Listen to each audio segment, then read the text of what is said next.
ताज साहब, सियासी हलचल है। इस सियासी हलचल को मद्देनजर देखते हुए आप ये बताइए कि आप क्या किसी पार्टी के जरिए से आप इलेक्शन में हिस्सा ले रहे हैं या आजाद उम्मीदवार की हैसियत मैं से? आजाद उम्मीदवार हूँ। किस पार्टी में? मैंने तो ऐलान कर दिया। ऐसा फैसला क्यों आपने ले लिया? ऐसा फैसला इसलिए किया कि कांग्रेस मेरी अपनी पार्टी थी और वही उसका आधा हिस्सा निकला था। जी मेरे दिल में ख्याल आया कि मैं इस पार्टी को ज्वाइन करूं, जी मगर जब हालत देखी कि वो नेशनल कॉन्फ्रेंस के नीचे लेट गई और 4 आदमियों ने सारा, 2-3 आदमियों ने, शायद उसमें एक ही अक्लमंद आदमी है, वो है कारा साहब। जी ये तो लेट गए अपनी सीटों के लिए, जी। बस और कुछ।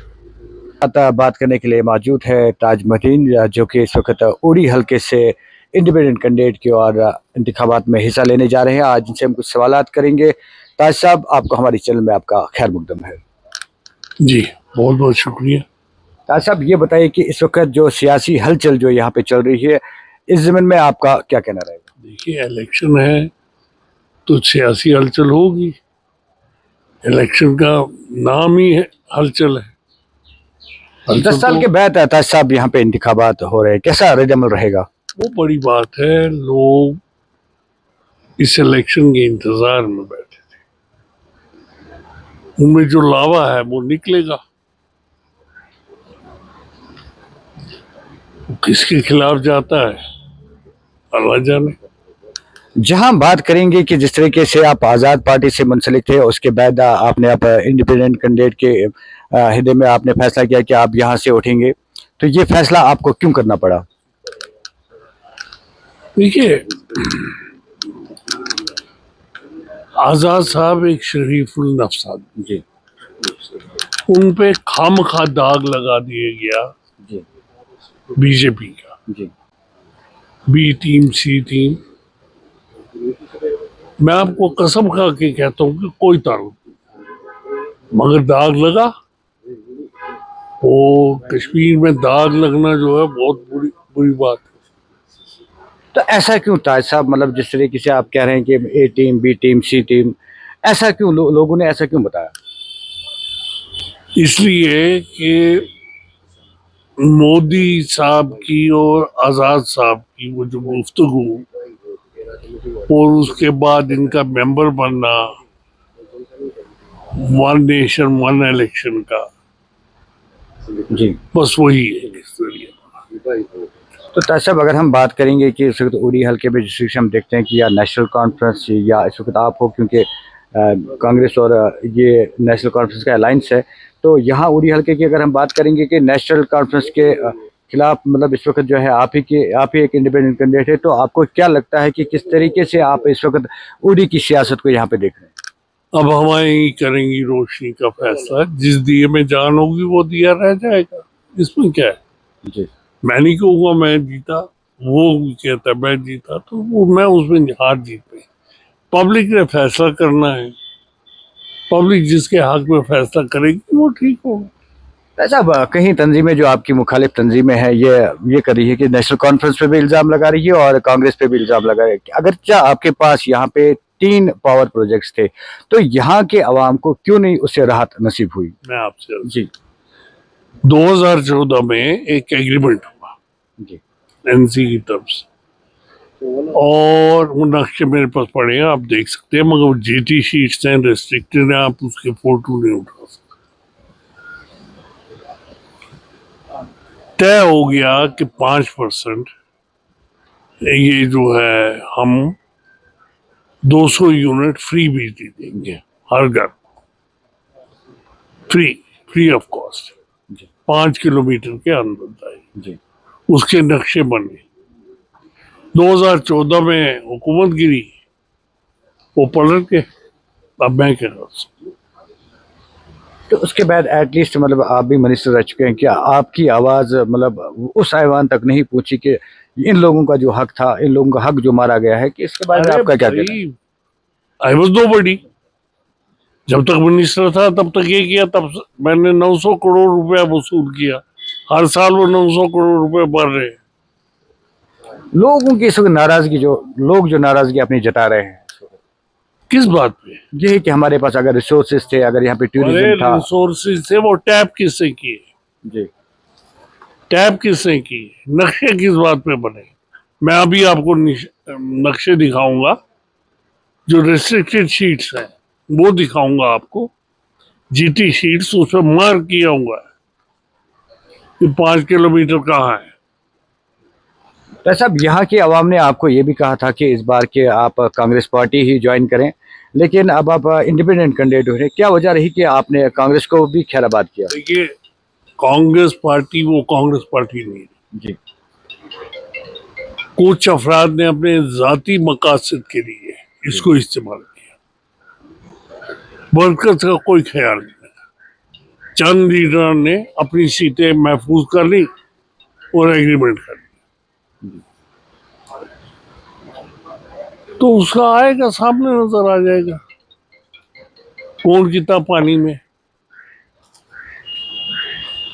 अब जब आप वर्कर्स के जज्बात के साथ खेलोगे, उनकी मंशा के बगैर फैसला करोगे, हाई कमांड को गलत रिपोर्टें दोगे, अगर आप में इतनी हिम्मत ही नहीं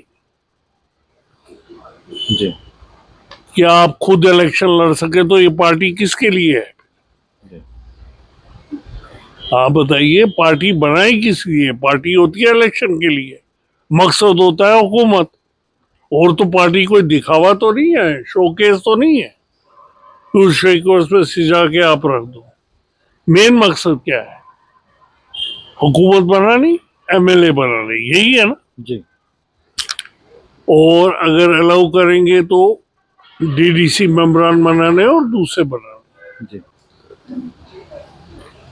तो साहब यहाँ पे सभी दावा करें, चाहे हम इस वक्त नेशनल कॉन्फ्रेंस की बात करें या पीडीपी की बात करेंगे, उनका ये मानना है कि हम स्टेटहुड जो है उसको वापस दिला के रहेंगे। क्या आपको लगता है कि जम्मू कश्मीर को जो है स्टेटहुड का दर्जा मिलेगा वापस? देखिए, स्टेटहुड तो कमिटेड है। आज ब्रीच ऑफ प्रिविलेज हो सकती है होम मिनिस्टर पे, आज अपोजिशन सख्त है, स्टेटहुड तो देनी पड़ेगी। और ये कमिटमेंट न सिर्फ पार्लियामेंट में की है, बल्कि कोर्ट में भी की है, तो ये तो देनी पड़ेगी स्टेटहुड। नहीं, अगर चाहे इंतखाबात भी यहाँ पे मुनक्किद होंगे, फिर रिजल्ट भी आ जाएगा कि उसके बाद क्या ये स्टेटहुड वापस ला सकते स्टेट यहाँ से रेजोल्यूशन जाएगा। हैं? जी आपको लगता है कि जो मतलब हमारी मरकजी हुकूमत है कि वो स्टेटहुड हमें वापस दिलाने में कामयाब रहेगी? देखिए, स्टेटहुड का तो मसला ही नहीं है, स्टेटहुड तो मिली भी नहीं, जी क्योंकि कमिटेड हो आप पार्लियामेंट में। ब्रीच ऑफ प्रिविलेज की नोटिस आ सकती है अमित शाह को, जी आप समझते हैं, तो ही नहीं अदालत का आ सकता है उससे कि उन्होंने कमिट किया और बाद में नहीं दी। अच्छा ताज साहब, ये बताइए कि मैदान में इस वक्त जो है आप देख रहे हैं कि बहुत सारे ऐसे नौजवान खड़े हुए हैं कि मतलब आधे कह रहे हैं ये ए पार्टी है बीजेपी की, आधे कहते हैं बी पार्टी, आधे कहते हैं सी पार्टी, बहुत सारे ऐसे उम्मीदवार खड़े हुए हैं। क्या आपको लगता है कि ये कैसा खेल है? इसके बारे में आपका क्या कहना है? भाई, मैं उस खेल में नहीं पड़ता, जी। कौन बी है, कौन सी है, कौन डी है, जी मैं नहीं हूँ। बस मुझे इतना कहना है, मैं नहीं हूँ, तो बाकी क्या पता कौन किसकी टीम है। चलिए ताज साहब, अगर हम ओडी की आवाम जो है, आपका जो यहाँ पे मैनिफेस्टो जो है, आपका मैनिफेस्टो यहाँ पे क्या रहेगा? मेरा मैनिफेस्टो है डेवलपमेंट, जो मैंने करके दिखाई है, जो काम में रहे दूर रहे हैं उनको पूरा करो। और सबसे बड़ी बात है कि 1,95,000 नौकरियां इस वक्त जी मौजूद है, सैंक्शन नौकरियां जिन पे रिटायर हुए हैं, को लगा निकलेंगी, मेरिट पे ले लेंगे। ताज साहब, ऐसा भी सुनने में आया कि अगर हम ओडी की बात करेंगे कि जो यहाँ की एम्प्लॉयमेंट है, अगर हम बात करते हैं कि एक एक मुलाजिम जो है तकरीबन 20-20 साल, 25-25 साल एक ही जगह पे टिका हुआ है, तो इस बारे में आपकी जो आवाज है, इसके बारे में आपका क्या कहना रहेगा?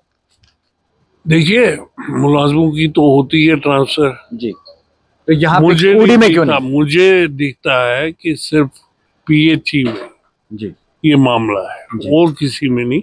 उनको मैंने ट्रांसफर किया था, जी वो बाद में उसमें चले गए, वो श्यामलाल ने उसको कर दिया, मैंने एक सब डिवीजन से दूसरी सब डिवीजन में डाल दिया। या आप देखिए सर, अगर हम एजुकेशन डिपार्टमेंट के हवाले से हम बात करेंगे कि अगर हम ओडी की बात करेंगे, जिस तरह से यहाँ पे देखें इस वक्त निज़ाम जो है दरम बरहम है।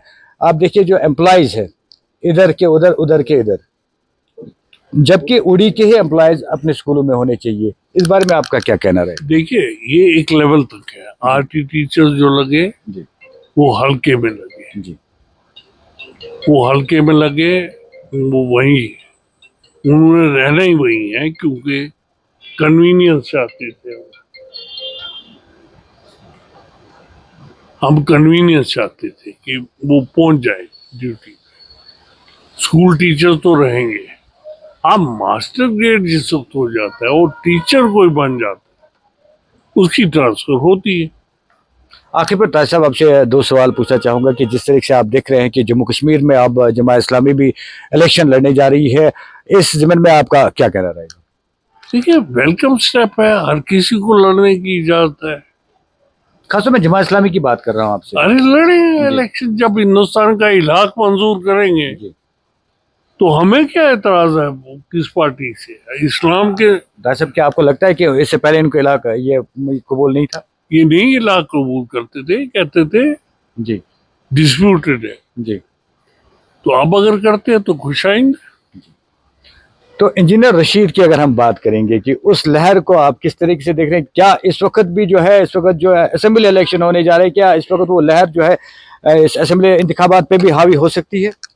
नहीं, जी, वजाहत आप करें। वो मैं आपसे अर्ज करूं। जी एक बुलबुला था जी और लोगों में जो गुस्सा था उन्होंने निकाल दिया। आतिश फिशान बार बार नहीं फटता, जी एक बार फट गया, जी।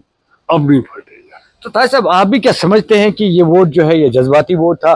क्योंकि सारे कहते हैं कि 5 लाख वोट की बात अगर हम करेंगे, 5 लाख वोट से इंजीनियर रशीद ने अपनी जीत दर्ज की। तो आपको क्या लगता है कि सभी वोट सिंपैथी के वोट? 2.5 लाख वोट से, जी 5 लाख मैं से 5 लाख की मतलब टोटल अगर हम टोटल वोट जी से 5 लाख की, जी 2.5 लाख की दी गई। वो जज्बाती वोट था, वो गुस्सा था जी सेंट्रल गवर्नमेंट, जी। वो गुस्सा निकाला।